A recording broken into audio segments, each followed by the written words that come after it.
सर्व आयटा गँगचं पुन्हा एकदा स्वागत आपल्या एज्युकेशनल यूट्यूब चॅनल टेक मॅथमध्ये.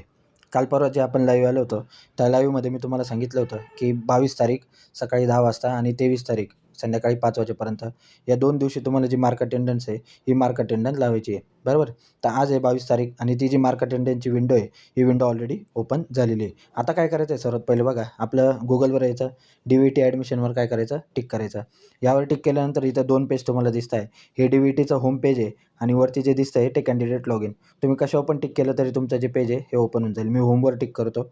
आता यावर टिक केल्यानंतर वरती उजव्या कोपऱ्यात बघा कॅन्डिडेट लॉग इन आणि त्याच्या बाजूला काय म्हटलं आहे DVT लॉग इन. तुम्ही कॅन्डिडेट आहे त्यामुळे त्याच्यावर टिक करायचं. तुम्ही ऑलरेडी रजिस्ट्रेशन केलं आहे म्हणून रजिस्ट्रेशन कॅन्डिडेटवर टिक करायचं. आता या ठिकाणी तुम्हाला काय करायचं आहे, तुमचा जो ID आहे, ID आणि पासवर्ड इथं पुट करायचा आहे. ID सर्वांना माहिती असेल 202506A जो काय असेल, किंवा पासवर्ड पण तुमचा जो काय असेल 5@2334 वगैरे वगैरे. तर हा जो ID किंवा पासवर्ड आहे हा पासवर्ड आपल्याला इथं पुट करायचा आहे. ज्याला ID पासवर्ड माहिती नसेल त्यांनी त्यांच्या मोबाईलवर टेक्स्ट मेसेजमध्ये DVT नावाने सर्च करायचं. त्यांना तो जो ID किंवा पासवर्ड आहे हा पासवर्ड तिथं भेटून जाईल, बरोबर. आता यानंतर काय करायचं, इथं ID पासवर्ड टाकल्यानंतर खालच्या बाजूला तिथं काय दिलेलं आहे, कॅप्चा दिलेला आहे. म्हणजे लेटरमध्ये त्यांनी काय आपल्याला अक्षरं दिलेले आहे ते अक्षरं आपल्याला तिथं काय करायचे आहे, पुट करायचे आहे. हे पुट केल्यानंतर तुमची जी प्रोफाईल आहे ही प्रोफाईल लॉग इन होऊन जाणार आहे. बघा आता मी इथं त्यांनी जो दिलेला कॅप्चा आहे हा कॅप्चा मी इथं पुट करतो. हे पुट केल्यानंतर खाली काय म्हणायचं, लॉग इन. आता लॉग इनवर टिक केल्यानंतर तुमची जी विंडो आहे ही विंडो ओपन होऊन जाईल. उजव्या कोपऱ्याला तुमचं नाव वगैरे सर्व चेक करून घ्यायचं, बरोबर. आता इथं ॲडमिशन ॲक्टिव्हिटीजवर टिक करायचं. यामध्ये काय म्हटलं आहे खाली, मार्क अटेंडर फॉर काउन्सिलिंग, म्हणजे जो काउन्सिलिंग राऊंड आहे यासाठी मार्क अटेंडंट. आणि त्याआधी आपण काय बघणार आहे, जो वॅकन्सी रिपोर्ट आहे हा बघणार आहे. कारण तुम्ही कोणत्या पण आयट्यासाठी जर अप्लाय करणार असाल, वॅकन्सी मार्क अटेंडंट लावणार असेल तर तुम्हाला हे माहिती पाहिजे की त्या आयट्यामध्ये तुम्हाला जी ट्रेड पाहिजे त्याच्या जागा आहे किंवा नाही. त्यामुळे आपण सर्वात पहिले वॅकन्सी रिपोर्ट पाहणार आहे. इथं गव्हर्नमेंट सिलेक्ट करायचं, तालुका डिस्ट्रिक्ट जे काय असेल ते सर्व सिलेक्ट करायचं.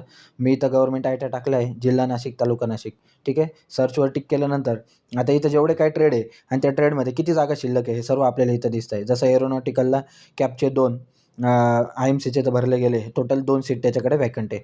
कोपाला 14 सीट, त्यानंतर ही कोणती आहे, ड्राफ्ट्समॅनला 14, 11, वेल्डरला फिटरला 11, फाउंड्रीमॅनला 33, त्यानंतर फिटरला 11, फिटरच्या सुद्धा इलेक्ट्रिशियनच्या सुद्धा जागा रिकाम्या आहे बघा. 7 सीट इलेक्ट्रिशियनला अजूनसुद्धा व्हॅकंट आहे, बरोबर. असं प्रत्येक ट्रेडचं तुम्ही इथं बघू शकता. आणि त्याचे जे व्हॅकन्सी आहे उजव्या कोपऱ्याला बघायचं, जिथं मी माऊसचा कर्सर ठेवला आहे त्या कोपऱ्याला बघायचं, हे त्याचे व्हॅकन्सी आहे, बरोबर. खाली खाली आलो तर अजून भरपूर ट्रेड आहे इथं. प्रत्येक ट्रेडला काही ना काही जागा ज्या आहे या जागा अजून तरी शिल्लक आहे, ठीक आहे. मेकॅनिक मोटर व्हेकल फक्त फुल आहे, बाकी प्रत्येक ट्रेडला इथं जागा ज्या आहे या जागा अवेलेबल आहे. जसं आपण बघितलं 31 ट्रेड आहे टोटल. आणि ही ट्रेड तर कोणती आहे, कार्पेंट्री, याला तर डायरेक्ट 32 सीट जे आहे हे सीट व्हॅकंट आहे. तर अजूनसुद्धा तुमचं जे ॲडमिशन आहे हे व्हायचे चान्सेस भरपूर आहे. त्यामुळे हे झाल्यानंतर हा वॅकन्सी रिपोर्ट बघितल्यानंतरच तुम्ही जी मार्क अटेंडन्स आहे ती लावायची. आता ह्या आयट्याला भरपूर जागा शिल्लक आहे त्यामुळे इथं मी जी मार्क अटेंडन्स आहे ही लावू शकतो. आता परत कुठं जायचं आहे आपल्याला, ॲडमिशन ॲक्टिव्हिटीजवर टिक करायचं आहे. खालच्या बाजूला काय म्हटलं त्यांनी, मार्क अटेंडन्स, यावर टिक करायचं आहे.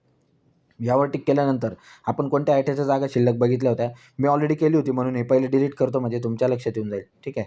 तर आपण कोणता आयटा सर्च केला होता, आता नाशिकचा आयटा सर्च केला होता ज्याच्यात तालुका जिल्हा नाशिक होता. आता इन्स्टिट्यूट टाईप बघितले आपण गव्हर्नमेंट, तुम्ही प्रायव्हेटला सुद्धा लावू शकता, अशातला काय भाग नाही, ठीक आहे.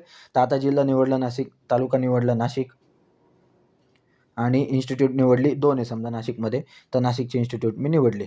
आता ही इन्स्टिट्यूट निवडल्यानंतर इथं खाली कसला ऑप्शन आहे बघा, ग्रीन कलरमध्ये काय म्हटलं आहे त्यांनी, मार्क अटेंडन्स, फक्त याच्यावर तुम्हाला टिक करायची आहे. मार्क अटेंडन्स टिक केल्यानंतर तुमच्या त्या ज्या आयटममध्ये तुमची हजेरी लागून जाईल. पुढं काय करायचं ते नंतर सांगतो. सध्या बघा, आता समजा मला नाशिकमध्येच आणखी जो दुसरा आयटा दिसतोय इथं पण हजेरी लावायची, तर इथं पण मी हजेरी काय करू शकतो, लावू शकतो आहे. पण शक्यतो हजेरी लावताना काय करायचं, एकाच आयट्याला लावायचं, कारण तुम्हाला तिथं स्वतः फिजिकली प्रेझेंट राहायचं आहे. मग ठीक आहे, इथं पण मी हजेरी लावून घेतो आणि मार्क अटेंडन्सवर पुन्हा एकदा टिक करतो. मी त्र्यंबक आयटा समजा सध्या सिलेक्ट केला आहे आणि मार्क अटेंडन्स केली आहे. आता खाली खाली आल्यानंतर काय म्हटलं त्यांनी, जनरेट अँड सेव्ह PDF, म्हणजे जे काय आपण सर्व केलं आता ते PDFमध्ये सेव्ह करायचं. यावर टिक करायचं म्हणजे तुमच्याकडे प्रूफ राहील त्याचं, तुम्ही कुठे कुठे अटेंडन्स लावली, बरोबर. तर ही PDF डाउनलोड झालेली आहे, ही मी ओपन करतो बघा. आता ओपन केल्यानंतर इथं मी कोणत्या आयट्याला मार्क अटेंडन्स भरली ते दिलेलं आहे. त्यानंतर खाली काय दिलेलं आहे, उमेदवारांसाठी महत्त्वाच्या सूचना. तुमच्यासाठी काय सूचना दिल्या आहे, या पण तुम्ही काय करू शकता, वाचून घेऊ शकता, की तुम्हाला SMS येणार आहे वगैरे, वगैरे. 22-23 तारीख झाल्यानंतर तुम्हाला 24 तारखेला काय येणार आहे, मेसेज येणार आहे. बरं, हे सर्व झाल्यानंतर काय करायचं, तुमची जी प्रोफाईल आहे ही सेफली लॉग आउट करून द्यायची. ठीक आहे. तर असं एकंदरीत जी आपली याची प्रोसेस आहे, मार्क अटेंडन्सची, हे एकदम सोपी आणि 5 मिनिटाची प्रोसेस आहे. मी हे सर्व माझ्या लॅपटॉपवर घरी केलेलं आहे. तुम्ही मोबाईलवर सुद्धा करू शकता. समजा मोबाईल तुमचा स्लो असेल तर तुम्ही याच्यावर देखील करू शकता, लॅपटॉपवर वगैरे किंवा सायबरवर जाऊन सुद्धा करू शकता. दोघं तुम्हाला शक्य नसेल तर त्या आयट्यात जाऊन तुम्ही मार्क अटेंडन्स लावू शकता, काही अडचण नाही. ठीक आहे. अशी एकंदरीत ही जी साधी सोपी प्रोसेस आहे, ही मी इथं तुम्हाला सांगण्याचा प्रयत्न केला आहे. तर उद्या संध्याकाळी 5च्या आत कोणत्या परिस्थितीत ही जी प्रोसेस आहे, ही प्रोसेस पूर्ण करून घ्या. अजून भरपूर जागा व्हॅकंट आहे, त्यामुळे तुमच्या ॲडमिशनचे चान्सेस भरपूर आहे. टक्के कमी असले तरीसुद्धा ॲडमिशन होऊ शकते, काही अडचण नाही. ठीक आहे. तर या व्हिडिओमध्ये एवढंच. भेटूया आता मार्क अटेंडन्स झाल्यानंतर.